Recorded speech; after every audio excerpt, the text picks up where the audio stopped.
इस युवा संवाद के माध्यम से हमारे युवा आप दोनों से अपने मन की बात करना चाहते हैं। तो सबसे पहले प्रश्न पूछने के लिए मैं आमंत्रित करना चाहूंगी लोमस कोसवाल से कि लोमस उठे और अखिलेश सर से अपना प्रश्न पूछें। मेरा नाम आर्य लोमस कोसवाल, मैं BA तृतीय वर्ष का छात्र हूँ। मैं आपसे यह जानना चाहता हूँ कि प्रशासनिक सेवाओं का सपना भारत में रहने वाला लगभग 75% युवा देखता है, फिर भी बहुत कम युवा इस सपने को पूरा साकार कर पाते हैं। ऐसी क्या कमी रह जाती है उन युवाओं में जो उस सपने को वो पूरा नहीं कर पाते? कृपया आप मार्गदर्शित करें कि इस लक्ष्य को किस प्रकार आगे बढ़ा सकते हैं। बहुत अच्छा प्रश्न किया आपने। ये जो प्रश्न आपने किया है इसका जवाब जो है सापेक्षिक है। उदाहरण के तौर पे मैं बताऊं, यदि आपकी रैंक आती है 1050 और उस साल सीट होती है 600 तो आप सेलेक्टेड नहीं। यदि उसी साल सीट हो जाती है 1500 तो आप 950 रैंक लेके सेलेक्टेड है। तो आप ये मान सकते हैं कि ये बिल्कुल सापेक्षिक संकल्पना है कि आप सेलेक्ट होते हैं या नहीं होते। आपको उस लेवल तक अपने आप को तैयार करना है। ये जो किस्मत के रोल की बात करते हैं हम लोग, यही किस्मत की रोल है कि हम 500 रैंक पाते हैं और हो सकता है कि उस साल सीट आ जाए 300, तो 500 रैंक पाके भी हम सेलेक्ट नहीं होते हैं। तो इसका मतलब ये नहीं है कि हम अयोग्य हैं।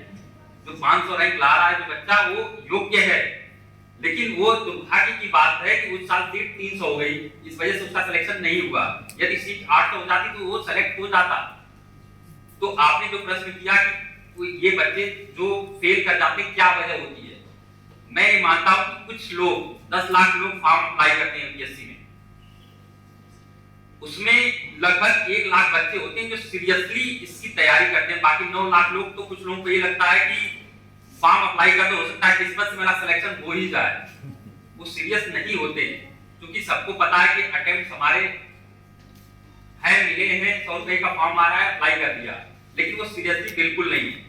ऐसे ही आप अप्लाई कर दिया, जाके अटेम्प्ट दे दिया, लेकिन उनका कंपटीशन में कोई रोल होता नहीं। 1 लाख बच्चे ऐसे होते हैं जो सीरियसली इसकी तैयारी करते हैं। अब उसमें जो 1 लाख में लड़ाई होती है आगे की, होती है स्ट्रैटेजी की। कोई बच्चा ऐसा नहीं है कि जो हमेशा टॉपर रहा है वो यूपीएससी में भी टॉप कर जाए। नॉर्मली होता ये है कि जो बच्चा रेगुलर अपने टारगेट मतलब सिलेबस होता है, जो सिलेबस है यूपीएससी का सिलेबस निकाला, उस सिलेबस के अकॉर्डिंग हमें क्या स्टडी करना है क्या नहीं करना है। नॉलेज बहुत है दुनिया में, सारा नॉलेज ले लेके पागल हो जाएंगे। तो हमको वही चीज सेलेक्ट करनी है जो हमारे काम की चीज है, जो हमको हमारा पूछा जाने वाला एग्जाम में। तो आपने सिलेबस निकाला, उसके अकॉर्डिंग हमें मटेरियल कहाँ से मिलेगा, मटेरियल निकाला और प्रीवियस ईयर के पेपर्स चेक किए कि पूछा क्या जा रहा है, किस एंगल से पूछा जा रहा है, उसी एंगल से आपको पढ़ाई करनी है वहीं से।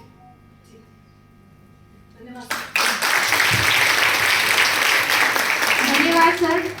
अब मैं अपने अगले जो प्रश्न पूछने वाले कोमल है उनको आमंत्रित करती हूँ कि वो श्रुति मैम से अपना प्रश्न पूछें।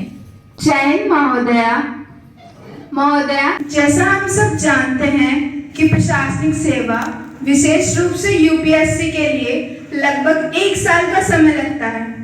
ऐसे में इतने लंबे समय तक अपने आप को धैर्यवान बनाए रखना और अपने आप को प्रत्येक दिन आने वाले समय में ऊर्जावान बनाए रखना किस प्रकार संभव हो पाता है? थैंक यू आपके प्रश्न के लिए। बहुत ही रेलेवेंट प्रश्न है जो हर किसी के दिमाग में ये आता है पूरी जर्नी में। और आपने 1 साल के लिए बोला, 1 साल किसी को नहीं लगता, 1 साल से हमेशा ज्यादा ही लगता है। कुछ एग्जाम का प्रोसेस जो होता है वो 2 साल का होता है। 1 साल आप अगर फर्स्ट अटेम्प्ट में भी कोई निकाल रहा है 1 साल पढ़ के, उसके बाद 1 साल पढ़ता है, उसके बाद पहला प्रीलिम्स देता है, प्रीलिम्स के कई महीने बाद मेंस, तो वो पूरा 2 साल अगर आप मिनिमम लो तो 2 साल लगते हैं। और औसतन मतलब 3-4 साल अगर कोई प्रिपरेशन कर रहा है तो वो चले जाते हैं। तो सबसे पहले एंजाइटी होती है। और अगर आप थोड़ा लोअर मिडिल क्लास फैमिली से आ रहे होते हो तो ये रहता है कि आप पैसा खर्च ही हो रहा होता है बहुत सारी चीज़ों में, आ नहीं रहा होता है। और ये मुझे लगता है कई बार थोड़े जो और हमारी सोसाइटी में प्रेशर जो है वो मेल मेंबर्स पर और ज्यादा होता है। कई बार लड़कियों के लिए होता है कि शादी कई बार बोल रहे होते हैं लोग अगर उसमें, तो ये मतलब प्रेशर कांस्टेंट रहता है कि हमारा समय जा रहा है, 2 साल तक हमें ये भी नहीं पता है कि हम जो मेहनत कर रहे हैं उसका नतीजा निकलेगा कि नहीं निकलेगा। तो इसमें मुझे 2 चीज़ें एक तो इम्पोर्टेंट लगती है। पहला तो ये कि मोटिवेशन कोई ऐसी मुझे चीज़ नहीं लगती कि लोग हम मोटिवेशन की बहुत बात करते हैं, मोटिवेशन कोई आपको ऐसे जादू की गुट्टी की तरह कोई खिला दे, ये पॉसिबल नहीं होता। मोटिवेशन सस्टेन करना भी पॉसिबल नहीं होता लॉन्ग टर्म में। आप एक दिन कुछ अच्छा सा कोट पढ़ लोगे, 2 लोगों की बातें सुन लोगे तो ऐसे अंदर मोटिवेशन जैसे जाग जाता है। आप अभी जब नया नया रिजल्ट आता है यूपीएससी का, अगले 1 महीने तक इतने लोग कोचिंग में जाके एनरोल हो जाते हैं, कुछ कर लेते हैं क्योंकि उस समय नया मोटिवेशन होता है। मेरे अकॉर्डिंग मोटिवेशन से ज़्यादा इंपॉर्टेंट होता है डिसिप्लिन। अगर आप एक हैबिट डेवलप कर लो, एक सर्टेन टारगेट, जैसे तेज ने बोला कि आप साथ में एक अगर आपके पास स्ट्रैटेजी होती है कि आप किस तरह से पढ़ रहे हो, आपने टारगेट सेट कर लिए कि मेरा 1 साल का लक्ष्य है और इतना मैं करूंगी, इस दिन ये करूंगी, इस दिन, तो हर सुबह उठकर अगर आप और ये सिर्फ यूपीएससी रिलेटेड नहीं है, मतलब मैं आप लोग में से ऐसे भी लोग होंगे जिनके दिमाग में होगा यूपीएससी क्रैक करना और भी कोई एम हो आपका लाइफ में। जैसे मेरा भाई जो है वो क्रिकेट खेलता है, तो अब आपको ये नहीं पता कि उसमें अल्टीमेटली रिजल्ट क्या होगा, पर वो सुबह 7 बजे जाकर या सुबह 6 बजे जाकर आप हर रोज करोगे तो आपको वो प्रोग्रेस भी दिखेगी। कई बार वो प्रोग्रेस ही एक मोटिवेशन होता है कि आपने टारगेट कंप्लीट कर लिया, वो आप करते जा रहे हो। दूसरी चीज होती है कि आपको पता होना चाहिए कि आप एग्जाम क्यों दे रहे हो। आप कई बार दूसरों की देखा देखी में, आजकल सोशल मीडिया पर ये इतना ज्यादा चलन चल गया है कि आपको लगता है कि बहुत स्टेटस होता है, पावर होती है, ये होती है, तो ये भी बहुत शॉर्ट टर्म रहता है। आई फील कि आपको जब तक असल में नहीं पता कि आप एग्जाम दे क्यों रहे हो, आपका मन क्यों है एग्जाम देने का, तो कई बार जब आप डीमोटिवेशन वाला फेज आता है तो आपको खुद को रिमाइंड करवाना पड़ता है, तो वो कॉन्स्टेंटली वो आपका अंदर कोई दूसरा इतना ज्यादा नहीं कर सकता। तीसरी चीज होती है अपने आसपास पॉजिटिव लोगों को रखना। अगर आप अपने आसपास नेगेटिव लोगों को रखोगे, एक्सेसिव कंपटीशन जो आपको खींचना चाह रहे हैं, तो फैमिली के रेगुलर कांटेक्ट पे रहना, अगर वो आपके लिए एक हैप्पी स्पेस है तो वो रखने की जरूरत, पॉजिटिव फ्रेंड्स रखने की जरूरत। तो ये 2-3 चीजें मुझे लगता है कि एक हैबिट्स मेंटेन करना, अगर आप ब्रेक्स लो फिर वापस आ जाओ, खुद का इंटरनल मोटिवेशन डेवलप करो, बार बार रिमाइंड करो अपने आप को कि क्यों आप कर रहे हो, और पॉजिटिव इन्वायरमेंट। ये 4 अगले सवाल के लिए मैं आयुषी से कहूंगी कि वो अपना सवाल पूछे। जय हिंद महोदया, मेरा नाम आयुषी देसवाल है, मैं बीए द्वितीय वर्ष की छात्रा हूँ। महोदया, मैं बहुत लंबे समय से सामान्य ज्ञान एवं सामान्य अध्ययन में विस्तृत रूप से अंतर जानना चाहती हूँ। दोनों में मूलभूत अंतर क्या होता है, कृपया हमारा मार्गदर्शन कराएं। धन्यवाद। आप general studies as a paper के बारे में बात कर रहे हो, जो हमारे जीएस का पेपर होता है। Yes, ma'am. अच्छा, जनरल नॉलेज और जनरल स्टडीज। जनरल स्टडीज अगर आप देखो, जनरल स्टडीज हमारा उसको बोला जाता है 4 हमारे टॉपिक्स और 4 पेपर्स होते हैं मेंस एग्जामिनेशन। Yes ma'am. जो जनरल स्टडीज के होते हैं उसका बहुत क्लियर कट सिलेबस मेंशन है। जनरल नॉलेज वो एक फैक्ट एंड ट्रिविया वाली चीजें हो जाती है कि आप कुछ लोगों को थोड़ा ट्रिविया पता होता है, आप जनरल अखबार थोड़ा पढ़ रहे हो, देख रहे हो। जनरल स्टडीज में ऐसा है, ऐसा कुछ क्लियर कट डिवीजन नहीं है इसमें, बस जनरल स्टडीज में आपको जो क्लियर कट सिलेबस दे रखा है उसको फॉलो करके पढ़ने की आवश्यकता है और डिमांड ऑफ द एग्जाम को फॉलो करने की आवश्यकता है। मतलब मुझे पर्सनली लगता है बहुत सारे इसमें फैक्टर्स होते हैं, हार्ड वर्क होता है और जैसे मैंने बोला कि लक बहुत बड़ा फैक्टर प्ले करता है। मतलब मुझे कोई भी एग्जामिनेशन क्रैक करने में आपको पैटर्न क्रैक करना होता है। ऐसा कोई आपको लग रहा हो कि मतलब जो हमने क्रैक कर लिया एग्जाम के हम बहुत 30 मार्क का, ऐसा नहीं होता। मतलब हर कोई थोड़ी मेहनत, कम मेहनत, ज्यादा मेहनत। मेरे साथ बहुत से ऐसे लोग हैं जो मेरे साथ पढ़ते थे, मतलब उन्होंने कुछ ज्यादा मेहनत की हुई, कभी की हुई, बहुत इंटेलिजेंट थे।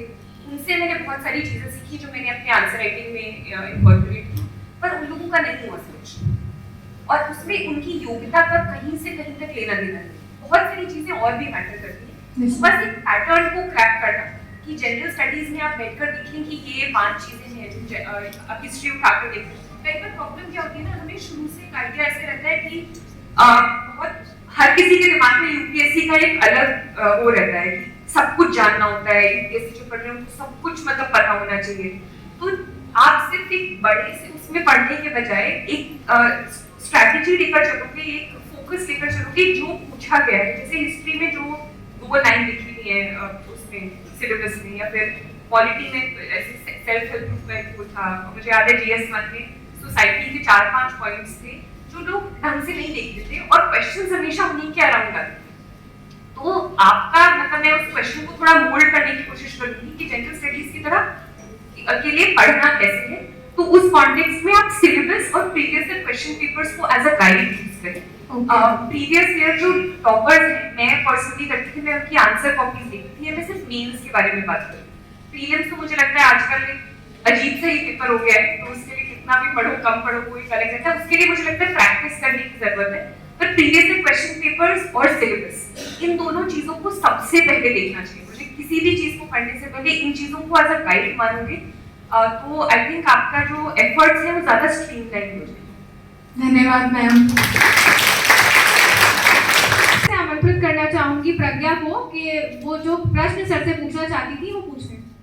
जय हिंद। तो मेरा नाम प्रज्ञा है, मैं बीएड डिपार्टमेंट की छात्र हूँ। मैं आपसे ये जानना चाहती हूँ कि आपने अपने सामान्य ज्ञान व सामान्य अध्ययन की तैयारी कहाँ से की और वह कौन सी पुस्तक या फिर दैनिक समाचार थे जिनका आपने अध्ययन किया? धन्यवाद।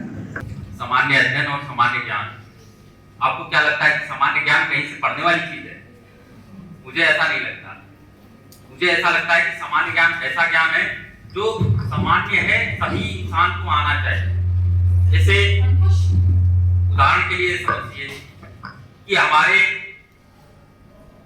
पॉलिटिकल सिस्टम में क्या चल रहा है, कैसे चल रहा है, हमारे देश की अर्थव्यवस्था में क्या चल रहा है, कैसे चल रहा है, क्यों चल रहा है, हमारे यहाँ कल्चर में क्या चल रहा है। हमारा इतना सांस्कृतिक विविधताओं का देश है, तो उसमें किस राज्य में कौन सा नृत्य प्रसिद्ध है, कौन सा गान प्रसिद्ध है, ये सब चीजें क्या आपको नहीं, हम लोग अपने देश का भ्रमण करते हैं तो वहां क्या देखने वाली, पहाड़ी देखने वाली चीज होती है, पहाड़ी देख लिया नाम नहीं पता है। ऐसा नहीं होना चाहिए। मेरा कहना यह है कि हमें अपना आंख और कान हमेशा खुला रखना चाहिए। जो आपने न्यूज़पेपर की बात करी, न्यूज़पेपर कोई भी हो सकता है, अब उसमें आपको पढ़ना चाहिए, आपको पता होना चाहिए। आपने न्यूज़पेपर खोला, आप लोकल न्यूज पढ़ रहे हैं, वो कहीं नहीं आपके काम आने वाली है। तो आप जब नेशनल इंटरनेशनल लेवल की खबरें पढ़ेंगे, इकोनॉमिक्स की चीजें पढ़ेंगे कि अर्थव्यवस्था में क्या चल रहा है, खेलों में क्या चल रहा है, तो आपको ये नॉलेज होगी कि देश दुनिया में आज के दौर में क्या घटित हो रहा है। पहले तो ये फैक्ट है क्या घटित हो रहा है। दूसरा स्टेज आता है क्यों घटित हो रहा है, कैसे घटित हो रहा है। तो हर एक घटना का कोई न कोई कारक होता है। जैसे आज के दौर में यदि इजराइल और हमास के बीच में युद्ध चल रहा है, तो अगर हमने न्यूज़पेपर खोला और अंतर्राष्ट्रीय खबरों का पेज हमने पढ़ना स्टार्ट किया, तो सबसे प्रमुख खबर के रूप में यही आएगी आज के दौर में। तो हमें जब ये स्टडी हम कर रहे हैं तो सबसे पहले हमको ये जानना होगा कि वास्तव में लड़ाई की मूल वजह क्या है। आप जब तक ये नहीं जानेंगे, आपको ये लगेगा कि इजराइल और हमास आपस में लड़ रहे हैं, इनके 4 टैंकर उनके गिर गए, 5 उनके गिर गए, तो इससे आपको कुछ नहीं, मतलब नॉलेज नहीं आपका इंक्रीज हो रहा है, आप तो फैक्ट पढ़ा रहे हैं। हमें तो अपना बेसिक क्लियर करना है कि आखिर लड़ाई क्यों चल रही है। 1948 में जाना पड़ेगा कि उस समय क्या हुआ था, 1967 में जब सेकेंड वॉर हुआ उसमें क्या हुआ, तो उसकी बेसिक जो वजह है उसको हम जान पाएंगे। तब आप उस घटना का विश्लेषण कर पाएंगे कि वास्तव में अगर उस पर क्वेश्चन आ गया, जो क्वेश्चन हमारे यहाँ आते हैं वो कंटेम्प्रोरी आते हैं।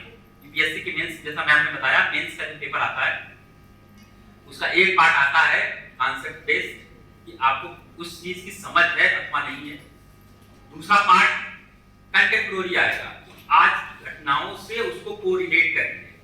तो आपके अंदर ये क्षमता होनी चाहिए कि अगर आज की तारीख में कोई घटना हो रही है, चाहे राष्ट्रीय स्तर की हो, अंतरराष्ट्रीय स्तर की हो, चाहे पॉलिटिकल हो, चाहे इकोनॉमिकल हो, चाहे कल्चरल हो, जिस टाइप की भी हो, आपको उसके विश्लेषण करने की क्षमता होनी चाहिए, अपनी समझ उसमें डेवलप करनी चाहिए। तो इसीलिए कहा जाता है कि जब आप न्यूज़पेपर पढ़ेंगे, तो जैसे ज्यादातर लोग रिकमेंड करते हैं द हिंदू पढ़ें। क्यों? इसलिए करते हैं कि उसमें आपके ममाना में क्या हुआ नहीं कोई बताने वाला है, उसमें राष्ट्रीय और अंतरराष्ट्रीय स्तर की खबरें ही आती हैं, पहली चीज। दूसरी चीज, उसका एडिटोरियल कम से कम 3 या 4 पेजेस में आता है, तो उसमें घटना का बेहतर विश्लेषण होता है। तो जब आप उसको पढ़ते हैं तो आपको किसी घटना के बारे में, किसी तथ्य के बारे में बेहतर विश्लेषण करने की क्षमता विकसित होती है। आप उसका गहराई से नॉलेज रख पाते हैं, विश्लेषण करने की क्षमता रख पाते हैं। तो इसलिए रिकमेंड किया जाता है कि द हिंदू पढ़ें। अगर आप पढ़ पा रहे हैं बहुत अच्छी बात है, नहीं पढ़ पा रहे हैं उसके एडिटोरियल आप कहीं सेलेक्ट करके अपनी बुक्स में रख लें, सेलेक्ट करके कहीं आप जहां भी स्टोर कर सकते हैं कर लें। आज एक टाइम मिला, कल परसों जैसे बेहतर हो, सारे नहीं पढ़नी जरूरी है। आपको इसमें भी सेलेक्ट करना पड़ेगा कि इसमें कौन से रिलेवेंट हैं, कौन से बिना काम के हमारे, तो उसको आपको रख के ये एग्जाम के समय भी काम आएंगे, तो उसको सेलेक्ट कर लीजिए अपने पास बढ़िया से। कहीं अगर आप बेहतर तरीके से बुक में चस्पा कर सकते हैं करके आप अपने पास एक बार पढ़ लीजिए, उसकी मेन चीजें उसके नीचे नोट कर लीजिए। इसके बाद जब आपको एग्जाम के समय जाना पड़ेगा तो आप एक बार पलट लेंगे तो आपको वो सारी चीजें रिवाइज हो जाएंगी। इसी तरह से आप अगर हिंदी न्यूज़पेपर कोई पढ़ना चाह रही हैं तो वो न्यूज़पेपर आप सेलेक्ट करिए जिसमें एडिटोरियल बेहतर आ रहे हैं और ज्यादा आ रहे हैं, और ऐसे एडिटोरियल जो आज की घटनाओं के पॉइंट ऑफ व्यू से रेलिवेंट है। आपको बाकी चीजें नहीं पढ़नी है कि अगर कोई लोकल खबर को ज्यादा विश्लेषण दे रहा है तो वो चीज आपसे नहीं पूछी जानी है, आपसे पूछी वही जाएगी जो अंतर्राष्ट्रीय या राष्ट्रीय पटल पर प्रमुख मुद्दा रहा हो और उसमें बेहतर किसी विश्लेषण की आवश्यकता हो, तो ऐसे प्रश्न आपसे पूछे जाएंगे। जैसे उदाहरण के लिए मैं बताऊं, हमेशा से नदियों का विवाद एक प्रमुख मुद्दा रहा है, नदी जल बंटवारे को लेकर। आप अगर पढ़ेंगी जैसे कावेरी जल नदी का जो डिस्प्यूट चला था तो उसमें द हिंदू में बहुत अच्छे अच्छे लेख कई हमने जब हम तैयारी कर रहे थे, इसमें का बता रहे हैं, तो बहुत बेहतर लेख आते थे। तो जब यूपीएससी ने एक बार क्वेश्चन भी इसी पर पूछ लिया था तो हमारी बेहतर समझ थी, हमने बेहतर तरीके से इंटरप्रिटेशन करके उसको लिखा। तो ये जरूरी नहीं है कि वो चीज आपसे पूछी जाए, हो सकता है डायरेक्टली ना पूछी जाए, इनडायरेक्टली पूछी जाए, तो उसमें भी आप उन तथ्यों के बेसिस पर बेहतर विश्लेषण करने में सक्षम होते हैं। तो आपने जो प्रश्न किया कि कौन सा न्यूज़पेपर या ऐसी पत्रिकाएं पढ़ने की जरूरत है, ये मैंने 2 नाम बताए। आप इसमें द हिंदू सबसे बेस्ट माना जाता है, आप उसको पढ़ सकती हैं अगर सक्षम है तो। एक दिन में स्टडी नहीं कर पा रही हैं उसको सेलेक्ट करके रख लीजिए, नेक्स्ट डे उसको पढ़ सकती हैं और उसकी सिनॉप्सिस बना लीजिए ताकि वो एग्जाम के समय भी आपको काम आ जाए। इंडियन एक्सप्रेस, मैं आपको बताया इंडियन एक्सप्रेस भी अच्छा है, उसको एक्चुअली मैं हिंदी मीडियम से रहा हूँ तो मुझे ज्यादा नॉलेज है नहीं, मैंने इंडियन एक्सप्रेस बताया उसको भी आप सेलेक्ट कर सकती हैं। जहां तक जनरल नॉलेज और जनरल स्टडीज की पढ़ाई की बात है, देखिए कोचिंग एक विकल्प हो सकता है लेकिन वो एकमात्र विकल्प नहीं है। आपको बहुत से लोग हैं जो बिना कोचिंग के, उसमें मैं भी हूं, मैंने कभी जीएस की कोचिंग नहीं करी क्योंकि मुझे लगता था कि ये ऐसी चीज है जिसमें कोचिंग करने की आवश्यकता ही नहीं मुझे। उसमें करना ये होता है कि बस अपने इंटरेस्ट को डेवलप करना होता है, हर चीज को रिलेटेड है। आप कोई टॉपिक पढ़ रहे हैं, अगर आप उसको तथ्य के रूप में याद करने का प्रयास करेंगे तो वो चीज हो सकता है कि तत्कालिक रूप से आपको याद आ जाए, याद हो जाए, लेकिन वो दीर्घकालिक रूप से आप उसको मेमोराइज नहीं कर सकती। तो बेहतर तरीका यही है कि आप चीजों को रटने की बजाय को रिलेट करने का प्रयास करिए, उसको समझने का प्रयास करिए, उसके कॉन्सेप्ट को आप समझ लेंगी तो ये न सिर्फ आपको प्रीलिम्स एग्जाम में सहयोग करेगा बल्कि आप जब मुख्य परीक्षा में जब आपको लिखने के लिए बोला जाएगा उस टॉपिक के बारे में तो आप उसको बेहतर तरीके से लिख पाएंगे और विश्लेषण कर पाएंगे। तो आपको जनरल स्टडीज के लिए बुक्स की एक अच्छी लिस्ट है, उसमें अलग अलग विषयों के लिए अलग अलग बुक्स हैं। मैं नाम नहीं लेना चाह रहा हूँ, लोगों को अलग अलग जैसे हिस्ट्री के ही पॉइंट ऑफ व्यू से मैं बताऊं तो इसमें स्पेक्ट्रम मेंस के पॉइंट ऑफ व्यू से लोग पढ़ते हैं। ज्योग्राफी एनसीईआरटी अगर कवर कर लें आप 9, 10, 11, 12 एनसीईआरटी तो इसे हर विषय का आपका पढ़ना है, 12 तक की सारी एनसीईआरटी आपको पढ़नी, उससे आपके बेसिक क्लियर होते हैं। इसके अलावा आपको जो क्वालिटी है, क्वालिटी के लिए एक बुक आती है क्या नाम है, लक्ष्मीकांत की बुक आती है, वो बेहतर बुक है, सारे लोग उसको पढ़ते हैं, उससे आपका प्रीलिम्स भी अच्छा हो जाता है, मेंस भी अच्छा आप कर सकते हैं, उसमें सारी चीजें डिटेल में दी हुई हैं। तो एक लंबी लिस्ट है, वो बुक जो है वो आपको मिल जाएगी, लेकिन उसमें बुक सभी के पास है, ये भी बता दूं, ये बुक जितने भी तैयारी तैयारी करने वाले लोग हैं, इजीली आप गूगल भी कर लेंगे तो ये लिस्ट यही आ जाएगी। लेकिन उस बुक को उपयोग में कैसे लाना है ये महत्वपूर्ण है। बुक तो आपको बहुत इजीली मिल जाएगी। तो मेरा ये कहना है कि आप उसमें पहले एनसीईआरटी पढ़ के अपना कॉन्सेप्ट क्लियर कर लें, इसके बाद आप टेक्स्ट बुक पर जाएं। जब आपकी बेसिक समझ होगी उस टॉपिक को लेकर तो आप उसमें और बेहतर टेक्स्ट बुक पढ़ने के बाद और बेहतर होंगे। और उसके साथ जरूरी ये है कि दो चीजें जो मैंने पहले बताया था कि पेपर्स, प्रीवियस ईयर्स के पेपर्स आपको साथ में हल करते हुए चलना है, ताकि आपको ये भी पता रहे हम पढ़ तो कुछ और एंगल से रहे हैं, क्वेश्चन किसी और एंगल से आ रहा है। तो आपकी पढ़ाई पूरी उसी एंगल में हो जिस एंगल से रिक्वायरमेंट है, जो चीज पूछा जा रहा है उसी पॉइंट ऑफ व्यू से आप तैयारी कर रहे हैं कि नहीं कर रहे हैं, ये जानने के लिए जरूरी है कि एक टॉपिक आपने पढ़ा, इसके बाद प्रीलिम्स में क्या उससे रिलेटेड क्वेश्चन पूछे गए हैं, मेन एग्जाम में क्या उससे रिलेटेड क्वेश्चन पूछे गए हैं, आप उसको एक बार जितना पढ़ा है उसके बेसिस पर आप उसको सॉल्व करने का प्रयास करिए। तब आपको जो मैंने बताया कि मोटिवेशन कैसे बनाए रखना है, तो आप जब कुछ टारगेट बनाते हैं कि टॉपिक हमने एक सेलेक्ट कर लिया, उस पर हमने पहले अपनी स्टडी करी, इसके बाद हमने क्वेश्चन उस पर जो आए थे उसको सॉल्व किया, तो एक ये मोटिवेशन है कि हमने पढ़ लिया, इसमें जितने क्वेश्चन आए हमने सॉल्व कर लिया। तो आपने छोटा सा टारगेट रखा आपने और उसको अचीव कर लिया, ये मोटिवेशन है। तो ये छोटे छोटे टारगेट जब आप गेन करते जाएंगे ना, तो आगे आपके लिए ये चीजें बड़ी इजी लगेंगी। जब प्रीवियस ईयर के पेपर हमने इतनी इजीली तरीके से हमने सॉल्व कर लिए, तो अगले साल जो यूपीएससी के पेपर होने वाले वो भी सॉल्व कर लेंगे। तो इसके लिए आप सबसे पहले एनसीईआरटी, इसके बाद उससे रिलेटेड टेक्स्ट बुक और इसके बाद प्रैक्टिस करते रहिए। जितना प्रैक्टिस करेंगे उतना आपका कॉन्फिडेंस बढ़ेगा और आप और ज्यादा लगन से उस पर आप अपनी बेहतर तैयारी कर पाएंगे। ठीक है, अगर आप यूपीएससी कर रहे हैं बहुत अच्छी बात है। बाकी लोग अगर नहीं भी, जो यूपीएससी नहीं भी कर रहे हैं, किसी और भी क्षेत्र में जा रहे हैं, तो एक बेहद अपने देश के बारे में, विश्व के बारे में नॉलेज तो बेसिक होनी चाहिए ना। तो आपको एनसीईआरटी पढ़ ही लेनी चाहिए, चाहे आप यूपीएससी की प्रिपरेशन में जा रहे हैं तो भी, नहीं जा रहे हैं तो भी। आपको मान लीजिए किसी को राजनीति करनी है, वो बेहतर नेता होगा जिसके बारे में, जो अपने राष्ट्र के बारे में, विश्व के बारे में बेहतर समझ रखता हो। या आपको बिजनेस करना है, उसमें भी काम आएगा, हर चीज में काम आएगा। एक बेसिक नॉलेज आपको रखनी चाहिए। Thank you so much sir, thank you so much sir. और नेक्स्ट क्वेश्चन के लिए I would like to call इम्जा to ask a question to Shruti ma'am. जय हिंद महोदया, मैं इंजर रिजवी बीए द्वितीय वर्ष की छात्रा हूँ। मेरा प्रश्न भी इसी से मिलता जुलता है। मैं भी आपसे ये जानना चाहती हूँ कि अपनी सामान्य ज्ञान और सामान्य अध्ययन की तैयारी कहाँ से की है, और आपका ऐसा कोई दैनिक समाचार या पुस्तक जो आपने उससे अध्ययन किया है।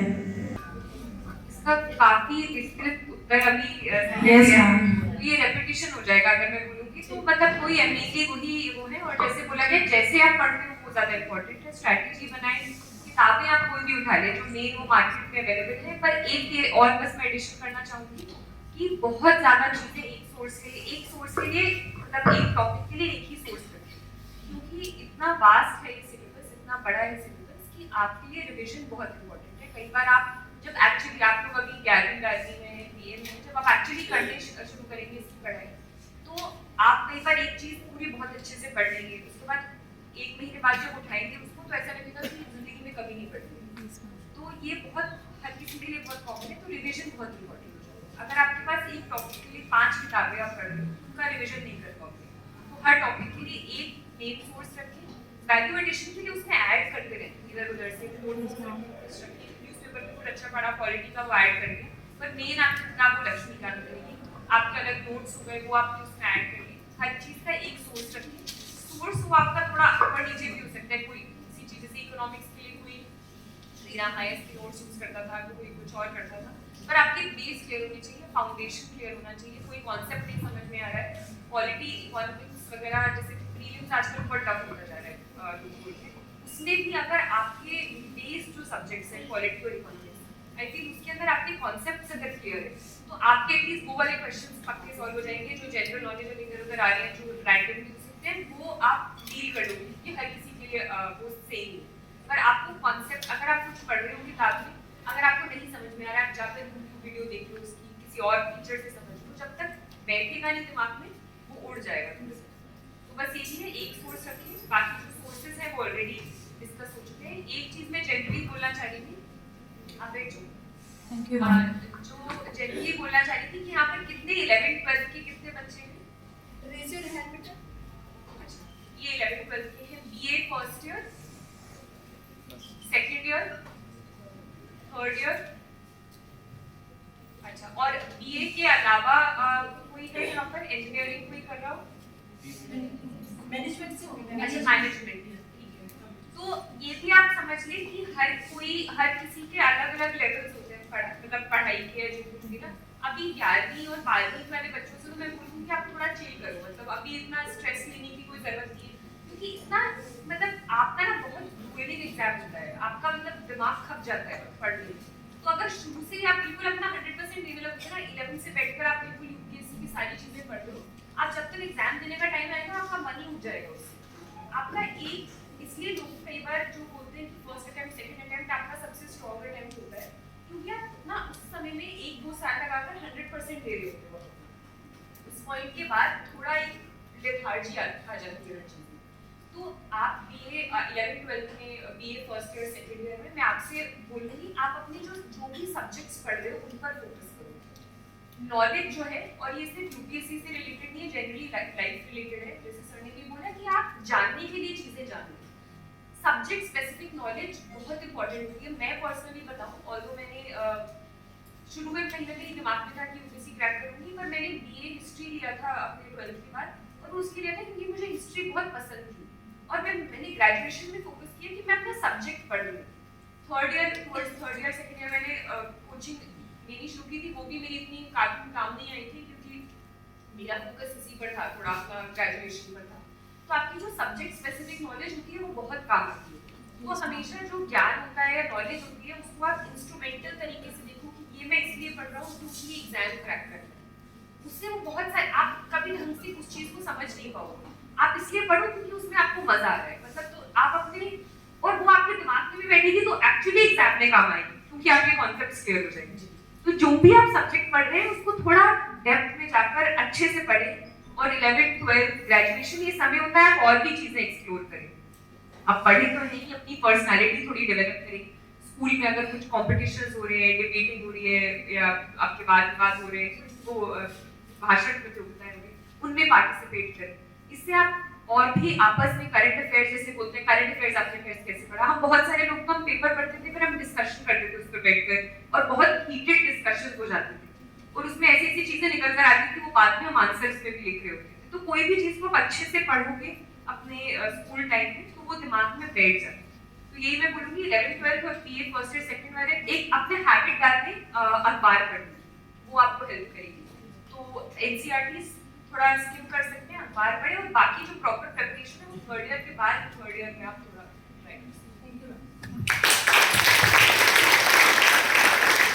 अपने अगले प्रश्न के लिए मैं आमंत्रित करती हूँ मेघा शर्मा को, मेघा शर्मा कि वो अखिलेश यादव सर से अपना प्रश्न पूछे। जय हिंद सर, मेरा नाम मेघा शर्मा है, मैं बीएफ का सेकंड ईयर की स्टूडेंट हूँ।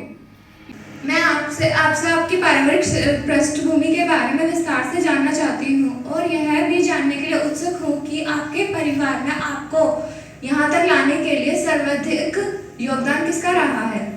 धन्यवाद। हालांकि सबको इससे फायदा नहीं होगा, फिर भी मैं बता देता हूँ, क्योंकि लोगों को ये लगता है कि कोई स्पेसिफिक पृष्ठभूमि के लोग ही आईएएस या पीसीएस बनते हैं, ऐसा नहीं है। अब एक्चुअली होता ये है कि जिसके अंदर लड़ने की क्षमता होती है, संघर्ष की क्षमता होती है, वही यूपीएससी क्रैक कर पाता है। वो पृष्ठभूमि कोई मायने नहीं रखती, आप किस पृष्ठभूमि से आते हैं। मेरे फादर एक प्राइमरी में टीचर थे, और मैंने 12th के बाद मैं इलाहाबाद यूनिवर्सिटी में ग्रेजुएशन में एडमिशन लिया था, और मेरा कोई लक्ष्य पहले ये नहीं था कि मुझे आईएएस या पीसीएस बनना है। बट वहाँ का माहौल बड़ा फैक्टर है, ये मैं मानता हूँ कि आपका माहौल, आपकी परवरिश जिस माहौल में होती है वो आपके व्यक्तित्व को उसके अनुसार ढालने में कुछ हद तक फैक्टर होता है। तो वहाँ पर क्योंकि ज्यादातर लोग यूपीएससी की तैयारी करते थे, तो जिस हॉस्टल में मैं रहा वहाँ ऐसे देखता था कि बगल के कमरे में जो इंसान रह रहा है वो भी 8 से 10 घंटे की पढ़ाई कर रहे हैं, जो बुक्स हमारे पास हैं वही बुक्स उनके पास हैं, वही स्टडी कर रहे हैं। तो किसी का IAS में सिलेक्शन हो गया, किसी का IRS बन गए, कोई PCS बन गए, कोई मतलब तमाम प्रकार के रिजल्ट्स आते रहते थे। अगल बगल लोगों को देख के हमें लगा कि जब ये कर सकते हैं, यही बुक हम भी पढ़ रहे हैं, यही बुक ये भी पढ़ रहे हैं, तो हम क्यों नहीं कर सकते।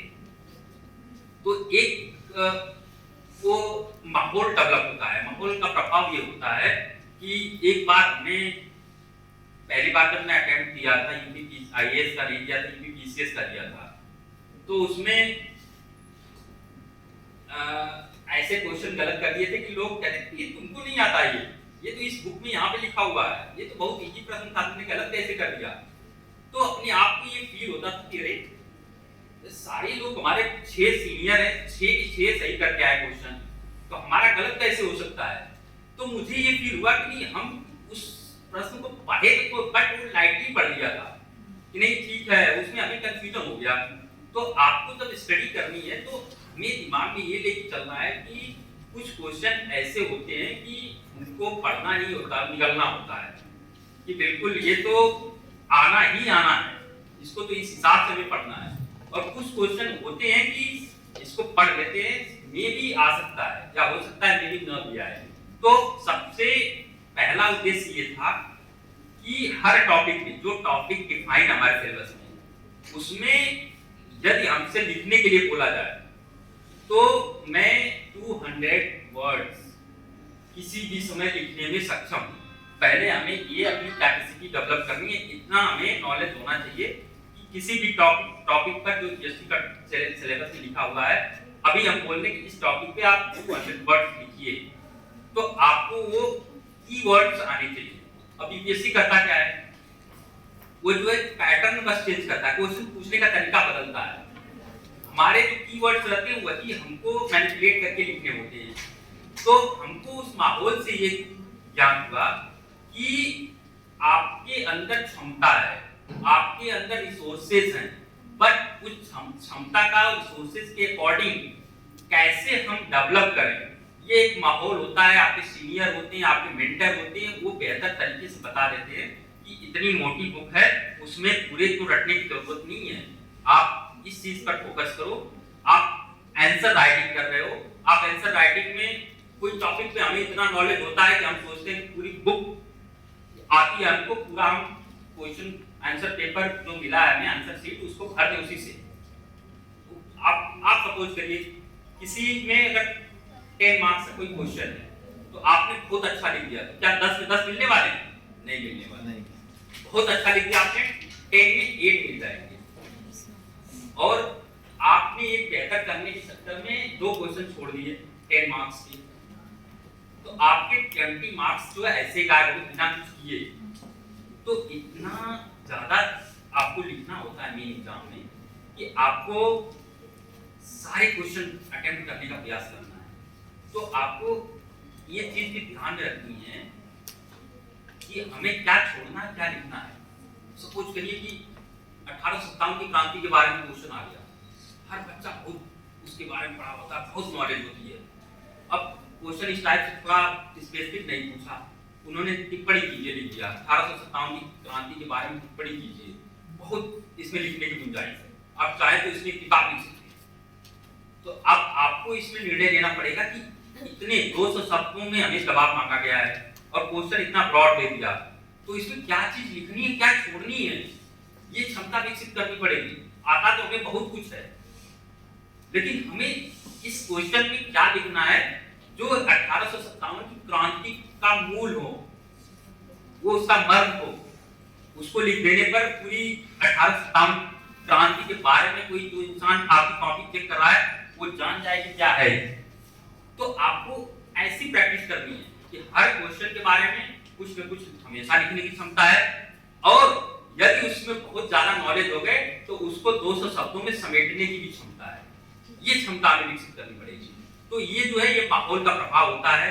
हम कभी भी रात में नहीं पढ़े, लेकिन हमने जब सामने वाले कमरे में देखा कि वो इंसान, जब हम सोते थे 12 बजे तो भी पढ़ते हुए दिखते थे, जब सुबह 5 बजे 6 बजे हम लगते थे तो भी पढ़ते हुए दिखते थे, तो ऑटोमेटिक वो एनर्जी आती थी कि यदि ये बंदा मतलब इतना पढ़ सकता है तो हमारे अंदर भी तो इतनी कैपेसिटी है, हमारे हाथ पैर भी सेम है, ज्यादा नहीं है, वो भी हमारे जैसे इंसान है, तो यदि इतना ज्यादा वो मेहनत कर सकते तो हम क्यों नहीं कर सकते। तो वो मतलब मोटिवेशन लाने की जरूरत ही नहीं पड़ती थी, वो हम माहौल देखते थे, यदि ये तो इतना कर रहे हैं तो ऑटोमेटिक वो जनरेट हो जाता था, यानी हमें भी करना चाहिए। कोई सिलेबस को लेकर चीजें होती थी तो हम सिलेबस को लेकर ये कहते थे कि अगर ये हमारा क्वेश्चन गलत हो गया तो लोग क्या कहेंगे, मतलब ये नहीं आता है, इतना पढ़ लिया, इनको 4 बार पढ़ ली, तुमको ये नहीं आता है।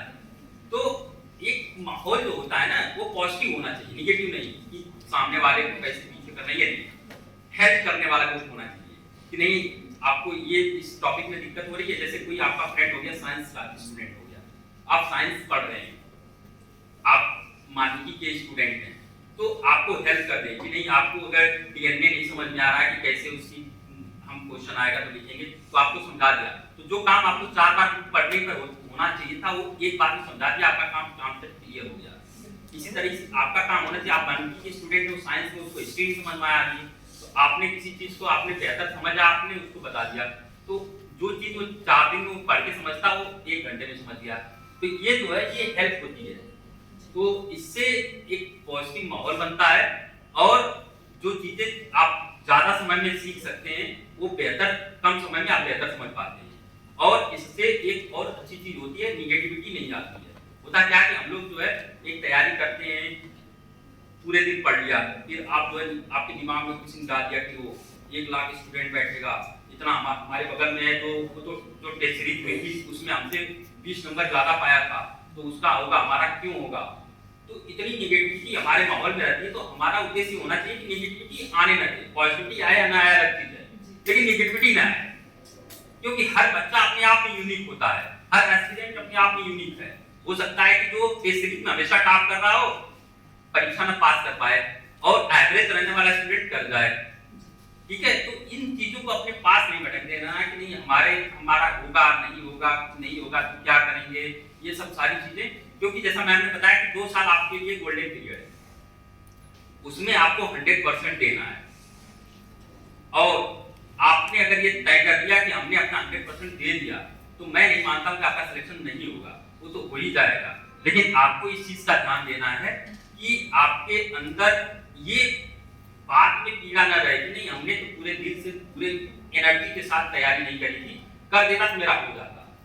तो आपको अंतिम अटेम्प्ट मानते हुए, पहला दे रहे हैं वो मान लीजिए अंतिम है मेरा, इसके बाद तो मुझे करनी नहीं तैयारी, तो ये मानकर पूरा 100% अपना जो आपकी कैपेसिटी है उसको डिलीवर करना। आपको इस पॉइंट ऑफ व्यू से अगर सोचते हुए आप तैयारी करेंगे तो निगेटिविटी कभी नहीं आएगी। अब जैसा मैंने बताया कि 4 बार आप फेल कर चुके तो आधी निगेटिविटी तो ऐसे ही आ जाती है कि हमारा तो हुआ नहीं, पता नहीं होगा कि नहीं होगा, पिछली बार तो ऐसे फेल कर गए थे।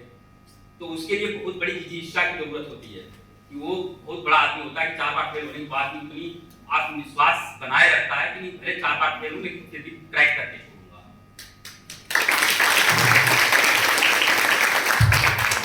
तो मैडम यही था कि माहौल में आ गए, फिर हमने तैयारी करी, फिर माहौल का असर यही था कि जीएस की हमें कोचिंग इसलिए नहीं करनी पड़ी कि लोगों को हमने देख लिया कि इसके लिए बुक पढ़ रहे हैं उसके लिए वो बुक पढ़ रहे हैं, तो वही बुक हमने भी पढ़ना शुरू कर दिया और उसमें इंटरेस्ट डेवलप होता चला गया। इसलिए डेवलप होता चला गया क्योंकि रोज हम शाम को डिस्कस करते थे, अच्छा इस टॉपिक में क्या होगा, तो हम सोचते थे कि हमसे पूछेंगे तो हमारी बेइज्जती हो जाएगी उसमें, कह रहे तुमको ये नहीं आता है, तो हम भी पढ़ लेते थे, चलो उसमें पढ़ लेते हैं, डिस्कस करेंगे शाम को। तो एक माहौल पॉजिटिव माहौल का असर था और उसके परिणाम स्वरूप जो है फिर हम लोग अच्छे बेहतर तैयारी में आ जाने का प्रभाव यही होता है कि आप जितनी एक लेवल होता है तैयारी का, वो नॉलेज का लेवल आप गेन कर लेते हैं तो आप चाहे जो परीक्षा देते आपका 100% क्वालिफाई होगा। हो सकता है कि 19-20 कभी गड़बड़ हो जाए, लेकिन उस लेवल पर अगर है तो 1-2 नंबर से ही रुक सकता है, नहीं तो आपका क्वालिफाई होगा ही होगा। तो हमने जो पीसीएस की पहले परीक्षा दी उसमें हमें हमारा प्रीलिम्स रुका नहीं कभी, मैंने आईएएस का भी एग्जाम दिया, उसमें मैंने मुख्य परीक्षा दी, बट मुझे लगा कि उस समय मैं हिंदी मीडियम से था तो थोड़ा उस समय बुरी स्थिति चल रही थी हिंदी मीडियम की, तो मुझे लगा कि कभी हिंदी मीडियम का अच्छा समय आएगा तब अटेम्प्ट करेंगे, फिर इसके बाद इस नौकरी को ज्वाइन करने के बाद इतना टाइम नहीं मिला मैं पढ़ लूं। तो इसलिए मैं कह रहा हूँ कि 2 वर्ष गोल्डन पीरियड मान के पूरा 100% देते हुए अपनी तैयारी करिए, यही मेरा लास्ट अटेम्प्ट है, नहीं तो आप कहीं निचले पद पे अगर सेलेक्ट हो गए तो आपके पास टाइम नहीं मिलेगा।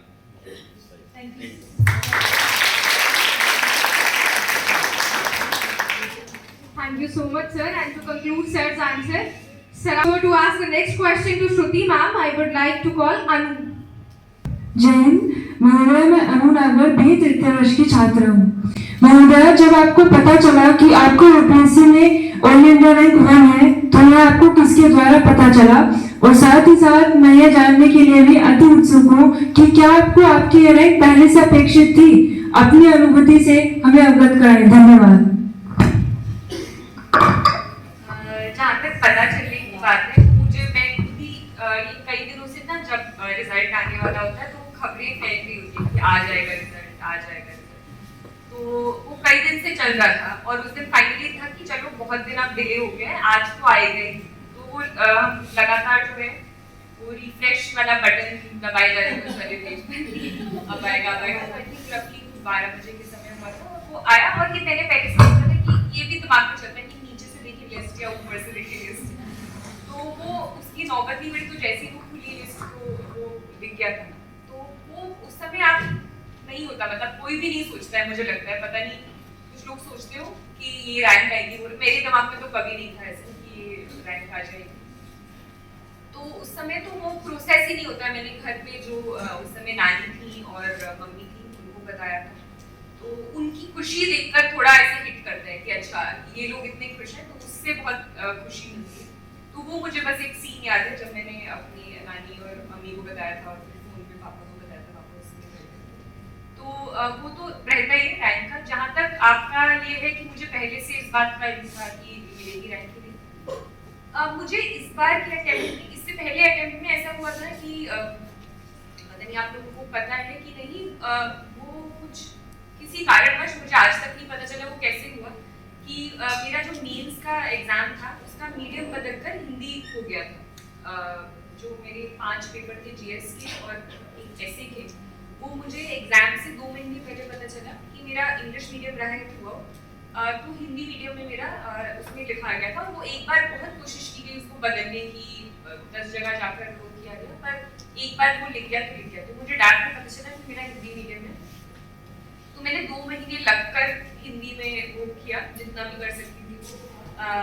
उसमें मेरा 1 मार्क से रह गया था इंटरव्यू पर, और मेरे हर पेपर में क्वेश्चन भी छूटे थे क्योंकि वो स्पीड नहीं पकड़ पाते हिंदी में, ऊपर से रेखा भी लगानी पड़ती है, वो सब रहता है। तो हर पेपर में क्वेश्चन छूटे थे मेरे। तो उसमें जब मेरा 1 मार्क से रहा था, वो मुझे थोड़ा समय मिल गया था। एक तो मुझे लगता है वो ब्लेसिंग इन डिस्गाइज ही थी कि इंटरव्यू कॉल में अगर हो जाता तो मेरी फिर तैयारी भी नहीं हो पाती उस लेवल की। मे बी अगली बार जो मैंने अपने आंसर्स पर थोड़ा और वर्क किया, और मुझे उससे कॉन्फिडेंस आया कि जब हिंदी में मेरे को 2 महीने में अपना सारा सिलेबस कवर करके, जिसमें मेरे हर पेपर में क्वेश्चन छूटे हैं, तब भी मेरा 1 मार्क से छूट रहा है। अगर मैं अपना 100% वैसे देती हूँ अपने वाले मीडियम में तो वो हो जाएगा। तो अगली बार ये था मेरा मेंस का, मैंने मेहनत भी की थी। आंसर राइटिंग पर मैंने बहुत वर्क किया था उस समय में कि कैसे अपने आंसर्स को अपने आगे और पीछे वाले पेपर से मैं 2 मार्क एक्स्ट्रा ले सकती हूँ। 1 मार्क हर क्वेश्चन में 1-1 मार्क, मतलब वो वैल्यू एडिशन की जनरल आंसर हम लिखते हैं, एक चीज में कुछ अलग लिखती हूँ उसके अंदर जो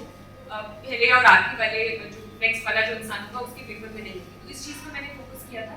तो मेंस के बाद, प्रीलिम्स के बाद मैं आपको बताऊँ, प्रीलिम्स मेरे को कभी अच्छा नहीं लगा। मतलब मैं हमेशा प्रीलिम्स के बाद ऐसे रोते रहती थी कि इस बार नहीं हो रहा है। 2 अटेम्प्ट दिए मैंने, दूसरा अटेम्प्ट नहीं हुआ था। तो पहली बार भी हो गया था क्लियर, बट मैं कॉन्फिडेंट नहीं थी। दूसरी बार तो मैंने पढ़ना ही छोड़ दिया था प्रीलिम्स के बाद। मुझे लगा इस बार तो होगा ही नहीं। मैं घर आकर ऐसे रोना धोना मैंने मचा दिया कि इस बार बिल्कुल अच्छा नहीं हुआ है।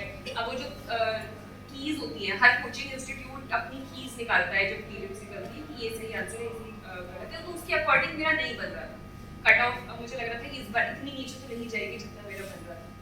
और मुझे बाद में जब रिजल्ट आया तो मैंने 4-5 बार चेक किया प्रीलिम्स का रिजल्ट कि मेरा ही रोल नंबर है इसके अंदर। और फाइनल जब रिजल्ट आया था तो कुछ कट ऑफ से 10-12 मार्क्स ज्यादा था। तो कुछ मतलब आइडिया भी नहीं रहता है, बिल्कुल आइडिया नहीं रहता है। कई बार जो कीज कोचिंग इंस्टीट्यूट बता रही है वो बिल्कुल अलग होती है, फाइनल बिल्कुल अलग होती है। आपको बस फोकस करना है, आपको उन चीजों पर ध्यान नहीं देना। आपको फोकस करना है, आप अपना 100% दे रहे हो। आपको ये पेपर के बाद ये दिमाग में नहीं रहना चाहिए अगर मैं शायद ये कर लेता या अगर मैं शायद वो कर लेती तो मेरा निकल जाता। तो ये मुझे खुद पर वो था हिंदी वाले अटेम्प्ट में भी और इसमें भी कि मैं जितना कर सकती थी उतना मैंने किया। प्रीलिम्स में ये था, फिर मेंस में कॉन्फिडेंट थी क्योंकि मेंस मैंने प्रिपरेशन कर रखी। मेंस के पेपर्स के बाद जैसे मेरे गए थे, मुझे उम्मीद थी कि मेरा इंटरव्यू लिस्ट में आ जाएगा ना, रैंक का तब भी कुछ वो नहीं था, बट आई वाज कॉन्फिडेंट कि रिलेटिवली ठीक आएगा। फिर इंटरव्यू अगेन मेरा इतना अच्छा नहीं गया था। मुझे जितने मैंने मॉक इंटरव्यू दिए थे, मुझे हर किसी में बहुत अच्छा फीडबैक मिला था कि आपका बहुत अच्छा जाएगा, अराउंड 190 स्कोर, 200 स्कोर, मुझे मतलब हर इंटरव्यू में उन्होंने मुझे मोटिवेट किया था। जो मेरा एक्चुअल इंटरव्यू हुआ उसमें अगेन मैं जब बाहर निकली तो मुझे लगा ये बिल्कुल अच्छा नहीं गया, बहुत फैक्चुअल क्वेश्चंस पूछे गए थे, बहुत मुझे नहीं आते थे, तो मेरा कॉन्फिडेंट नहीं थी। तो उसके बाद मुझे फिर से लगा, मेंस के बाद कॉन्फिडेंस बूस्ट हो गया था कि आ जाएगा ना। इंटरव्यू के बाद फिर चला गया कि शायद लिस्ट में भी नाम आए, पर मुझे था कि क्योंकि मेरा मेंस इतना अच्छा गया और मेजॉरिटी मार्क्स मेंस के होते कि मेरा लिस्ट में आ जाएगा, जो मेरे को शायद एएस आईएएस ना मिले या कुछ इस टाइप से मिला, मुझे उम्मीद थी कि कहीं ना कहीं मे बी नीचे आ जाएगा ना, बट जो फाइनली आया तो मतलब कुछ प्रिडिक्ट नहीं कर सकते हो। ये गेम मतलब ये पूरा जो एग्जाम है बहुत लक का फैक्टर होता है, आप लोग रियलाइज करें ना करें, मेहनत तो बेसिक है ही, मतलब मेहनत तो करनी ही करनी है, उसके लिए तो कोई शॉर्टकट है नहीं। और उसके बाद बहुत सारे युग के लोगों के बीच में भी बहुत ज्यादा फैक्टर्स, किसी का प्रीलिम्स, किसी के कई लोग ऐसे होते हैं जो 2 बार का निकल चुका है, इंटरव्यू में जा चुके हैं, 3 बार प्रीलिम्स ही नहीं निकल रहा है, तो बहुत सारे फैक्टर्स होते हैं। आप इन चीजों के बारे में जितना सोचेंगे रिजल्ट के बारे में, उतना दिमाग और खराब होता है। तो आपका मेन फोकस रहना चाहिए जो अगला एग्जाम है उस पर आप कैसे 100% दे रहे हैं और अपना बहुत ज्यादा टाइम वेस्ट नहीं कर रहे हैं, ब्रेक्स ले रहे हैं, ब्रेक्स भी बहुत ज्यादा जरूरी होते हैं, आपका time with family, time with friends भी बहुत जरूरी होता है, पर गेटिंग बैक और अपना 100% दें और रैंक वैंक और इस सब के बारे में ना सोचें, जो आपको करना है वो करके, एग्जाम क्लियर करके क्या करना है। और ये भी क्योंकि ये यूपीएससी का एग्जाम क्लियर करना या फिर कोई पोस्ट पर आना, वो भी एक माध्यम है आपका कि आप अल्टीमेटली करना क्या चाहते हैं, फील्ड पर क्या करना चाहते हैं, तो उसके बारे में ज्यादा सोचें रादर देन कि कौन सी रैंक आएगी या क्लियर होगा नहीं, तो आप अपना 100% दें। और मैं एक एडिशनल एडवाइस देना चाहूंगी, जो हो सकता है कुछ लोग आप लोग ना भी करें और कई जो मेरे कॉलीग्स हैं वो भी अग्री ना करें, कि एक स्ट्रेस को कम करने का दूसरा एक तरीका होता है एक बैकअप ऑप्शन रखना। मतलब क्योंकि इतना आपका स्ट्रेसफुल एग्जाम है ना, इतना कम्पिटिटिव एग्जाम है कि 600, 700 लोग, 1000 लोग चुने जाते हैं, बहुत सारे लोग नहीं चुने जाएंगे, मतलब ये क्लियर है, मैथमेटिक्स का गेम है, नहीं चुने जाएंगे, ये रियलिटी है। तो कोई बैकअप ऑप्शन रखना या प्लान भी रखना किसी भी तरह की कमजोरी नहीं है, ये आपको प्रैक्टिकल अप्रोच रखनी चाहिए। तो कहीं ना कहीं आप अपना एक और जितने अटेम्प्ट दे रहे हो उनको 100% दो, पर साथ में बैकअप ऑप्शन भी रख लो, क्योंकि मैंने ऐसे भी लोगों को देखा है जो 6 अटेम्प्ट देते हैं और उसके बाद आपकी पूरा जो यूथ है वो बिल्कुल वेस्ट हो जाता है और उसके बाद आपके पास कुछ नहीं होता करने को, आप डिप्रेशन में चले जाते हो। तो मतलब थोड़ा रियलिटी से भी लिंक होना चाहिए। कई बार आजकल ये हो गया सोशल मीडिया का और ये आईएएस का, यूपीएससी का इतना ज्यादा वो क्रेज बना दिया है कि हर कोई इसी में घुसना चाह रहा है। तो अपनी स्ट्रेंथ्स को एनालाइज करें, अपनी इंटरेस्ट्स को एनालाइज करें और बहुत सारी चीजें जिससे आप अपनी कंट्री के लिए, आप अपने देश को योगदान दे सकते हो। अपने काम में आप अच्छा करोगे, किसी भी काम में अच्छा कर रहे हो, आप देश को योगदान दे रहे हो। तो ये भी एक अकेला माध्यम नहीं है, और भी माध्यम है, और अगर आप इसको एक चुन रहे हो तो उसमें अपना थोड़ा समय निर्धारित करके स्ट्रैटेजी बनाकर 100% दो। होता है वेल एंड गुड, नहीं होता है और चीजें भी।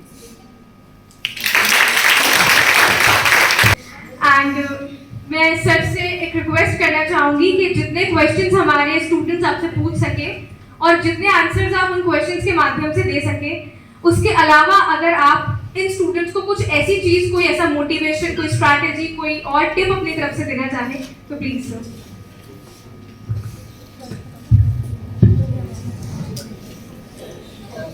जितने लोग यूपीएससी की तैयारी करना चाह रहे हैं, मैं उनके लिए और जो लोग नहीं भी देना चाह रहे हैं उनके लिए भी कहना चाह रहा हूँ कि आप, जैसा मैंने कहा कि आपको एक अच्छा नागरिक बनना है। अपने जीवन में जो भी लक्ष्य आपने निर्धारित किया है उसको गेन करने के लिए एक बेहतर नागरिक बनना है, तो उसमें सारी चीजें की जरूरत है। जैसे 12th के जो बच्चे हैं, आपको अपने पर्सनालिटी डेवलपमेंट पे अभी ध्यान देना है। ठीक है, इसके आप ये मत सोचिए कि हमें केवल यूपीएससी में जाके बिल्कुल बंद गए। आपको ये सोचना है कि अगर आप डिस्ट्रिक्ट मजिस्ट्रेट किसी जिले के बन गए तो एक अपने ही बैचमेंट की स्थिति बता रहा हूँ। उन्होंने कहा कि अगर किसी मंच पे हमें बुलाया जाता तो मैं पहले ऑर्गेनाइजर को कह देता हूँ कि हमसे बुलवाना नहीं वहाँ मंच पे। मतलब इतना हेजिटेट करते हैं कि नहीं बोलने में, तो वो क्या है, उन्होंने कभी बोला नहीं खुले मंचों से, तो इसलिए वो हेजिटेशन है।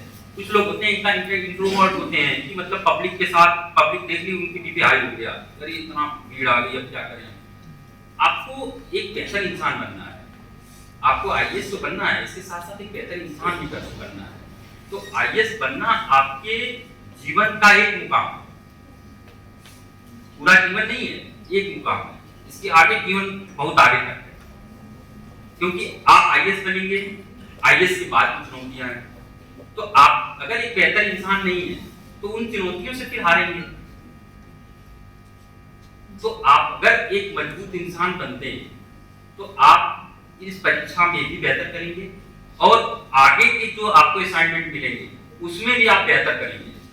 बहुत लोग आईएएस बनते हैं, लेकिन आपने कुछ लोगों के नाम स्पेसिफिक सुने होंगे कि ये सर ने तो इतना बेहतरीन कर दिया, वो टॉपर हो सकता है कि हो या ना हो, अलग इशू है, लेकिन वो व्यक्तित्व होता है कि उनकी पर्सनालिटी ऐसी है कि उन्होंने ये बेहतर काम कर दिया। तो आपको अपने आप ही ग्रोइंग एज आपकी, तो आपको इतना बेहतर अपने आप को तैयार करना है कि सपोज करिए आईएएस बन गए, इसके बाद डीएम बनेंगे तो उसमें बेहतर करेंगे, सपोज करिए नहीं भी बने, आप जिस क्षेत्र में जाएंगे उसमें बेहतर करेंगे, लेकिन ये व्यक्तित्व आपका हमेशा आपके साथ रहेगा।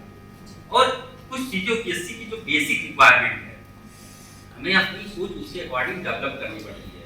जैसे सपोज करिए हम ट्रेन में जा रहे हैं और वहाँ कोई चीज टूटी पड़ी है, हम पकड़ के और ज्यादा छोड़ रहे हैं, इस माइंडसेट का इंसान कभी परीक्षा पास नहीं कर सकता। आपको जो भी क्वेश्चन पूछा जाएगा यूपीएससी की मेन एग्जाम में, जो लिखने वाला होता है, वो बेसिकली आपकी सोच की परीक्षा है कि ये बच्चा सोचता कैसे, हमारे जो हमारी क्राइटेरिया है उसमें फिट बैठेगा कि नहीं बैठेगा।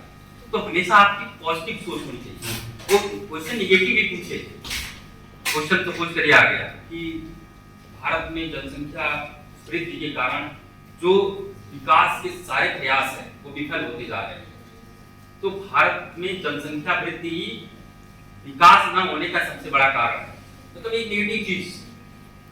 अब आपने अगर उसमें यस कर दी तो आप यूपीएससी के लायक नहीं। क्यों? क्योंकि आपको समस्या के साथ नहीं जाना है, समाधान के साथ जाना। हमें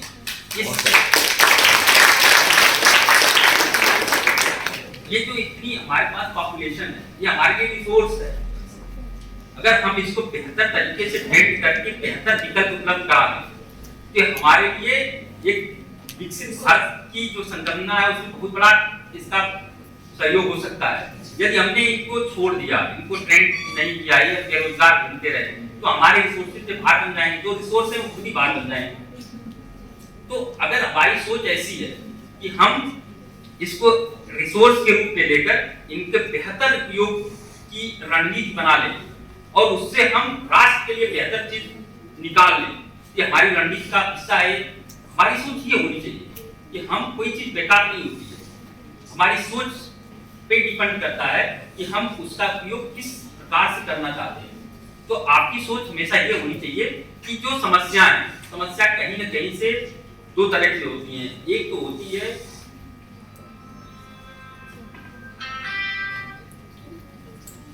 जो प्रकृति के द्वारा जनित होती है और ये होती है जो मानव उसको जनित करता है। तो सारी समस्याएं, प्रकृति जनित समस्या को हम रोक नहीं सकते, लेकिन उसको मिनिमाइज कर सकते हैं। प्रकृति और जो मानव निर्मित समस्याएं हैं उनको हम रोक भी सकते हैं, उसको मॉडिफाई भी कर सकते हैं, अपने हिसाब से उसका उपयोग भी कर सकते हैं पॉजिटिव वे में। तो आपकी सोच हमेशा, क्वेश्चन चाहे पॉजिटिव आए नेगेटिव आए जो भी आए, हमेशा आपकी सोच इस तरह की होनी चाहिए कि हमें इसका बेहतर विकल्प हमारे पास क्या है, विजन क्या है। क्वेश्चन घुमा के आगे पीछे आएगा, कुछ भी पूछेगा, नेगेटिव चीजें पूछेगा, लेकिन हमारी सोच ऐसी होनी चाहिए कि आपने एक मूवी देखी होगी ना अमिताभ बच्चन की, जो कि गलत काम हो रहे हैं, कोई उसमें सहयोग नहीं कर रहा है, तो वो रात में आता है, सारी चीजें सही कर जाता है, जो भी गलत रहते हैं उनको दंडित कर देता है। तो आपकी सोच ये होनी चाहिए कि सारी चीजें गलत हो रही है, लेकिन हमको उसका पार्ट नहीं बनना है, हमें उसको बेहतर बनाना है। हम क्या हमारे पास विजन होना चाहिए कि हम इसको बेहतर कर सकते हैं, और ये रात रात नहीं आता है, ये एक अप्रोच की बात है। हमें अपना अप्रोच ऐसे करना है कि हम राष्ट्र को क्या दे पा रहे हैं। राष्ट्र हमारे लिए इतना खर्च कर रहा है कि हमारे बचपन से लेकर सब्सिडी जोड़ लें तब उन्हें पहुंच जाएगी इंसान की। तो अगर राष्ट्र हमारे लिए इतना कुछ दे सकता है तो हम राष्ट्र के लिए हमारा क्या योगदान हो सकता है। तो हमारी सोच अगर राष्ट्र के प्रति हो गई तो हम ये सोचते हैं कि हमने देश के रिसोर्सेज का इतना उपयोग किया है तो हम राष्ट्र के लिए क्या दे के जा रहे हैं। तो आपकी सोच अपने आप ही उस क्राइटेरिया में आने लगेगी जो यूपीएससी चाहता है। तो अपनी सोच को बेहतर रखनी है, पॉजिटिव रखनी है, और आपके जीवन में उतार चढ़ाव बहुत आएंगे, निगेटिविटी के फैक्टर बहुत हैं। आपके हर क्षण आपको ये आएगा कि नहीं ये होगा नहीं होगा, ये चीजें वो चीजें बहुत निगेटिविटी है। तो आपको उससे दूर रखकर अपने आप को सकारात्मक रखकर आपको बस ये चीज सोचनी है, मैं आईएएस नहीं भी बनूंगा, एक बेहतरीन इंसान बनूंगा और जिस क्षेत्र में जाऊंगा उसमें बेहतरीन काम करूंगा। और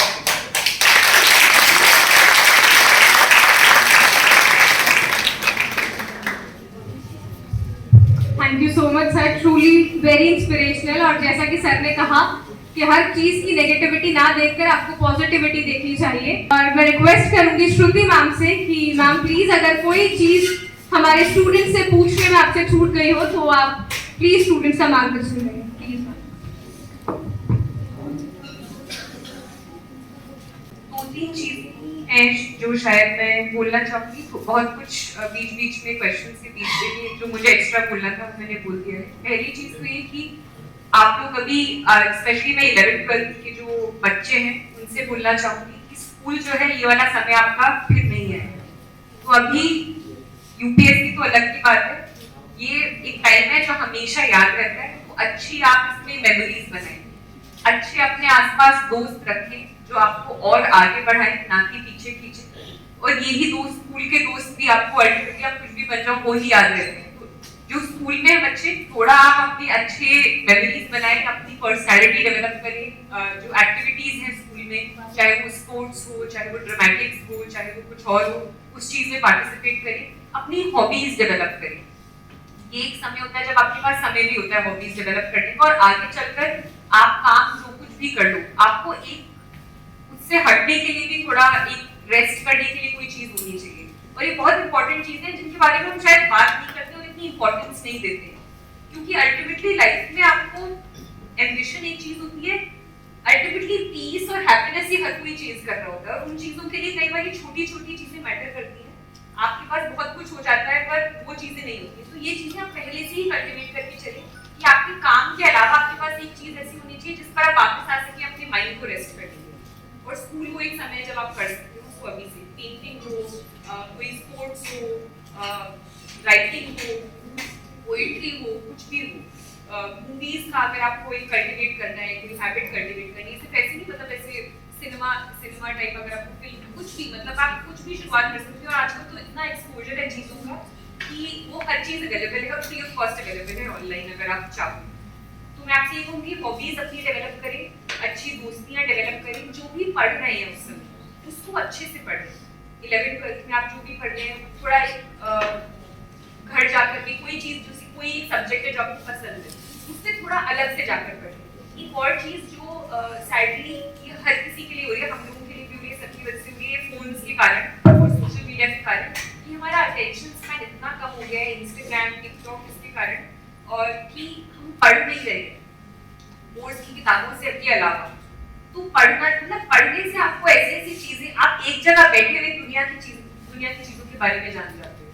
तो सिर्फ अखबार और कोर्स की किताबें और एनसीईआरटी के अलावा भी कोई भी किताबें जो आपको पसंद है, चाहे वो कॉमिक्स हो सकती हैं, उपन्यास हो सकते हैं, फिक्शन हो सकता है, नॉन फिक्शन हो सकता है, हिंदी हो सकता है, इंग्लिश हो सकता है, आपकी कोई और लोकल रीजनल लैंग्वेज हो सकती है, पढ़ने की थोड़ी हैबिट कल्टिवेट करें।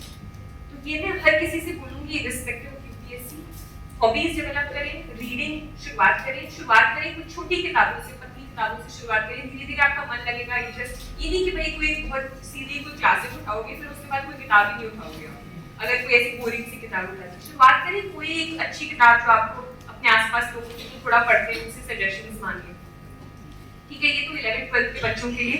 बाकी जनरली मैं बोलना चाहूंगी जो बीए में भी है कि कोई भी चीज आप कर रहे हैं, कोई अपने लिए एम सेट कर रहे हैं, सोसाइटी के बीच में हम रहते हैं, अपने आसपास के लोगों से प्रभावित होते हैं, पर सारी चीजें सिर्फ देखा देखी में ना करें, ये कर रहा है, वो कर रहा है, पेरेंट्स ने बोल दिया, वो कर दिया, तो वो बहुत कई बार लॉन्ग टर्म आपका सस्टेन नहीं कर पाते, आप लॉन्ग टर्म खुश नहीं रह पाते उसके अंदर। तो अपनी खुद की स्ट्रेंथ्स को एनालाइज करें, अपने इंटरेस्ट को एनालाइज करें, जो आपका सच में मन करता है, जिस चीज में आपको लगता है आप अच्छा कर सकते हो लॉन्ग टर्म में, उनको आइडेंटिफाई करें और एक्सीलेंस के पीछे थोड़ा वो करिए। मुझे याद है बचपन से हमारे घर में दादाजी भी बोलते थे कि आप अगर मोची भी बन रहे हो तो टॉप क्लास मोची बनो, जो भी आप बन रहे हो उसमें बहुत अच्छा करो।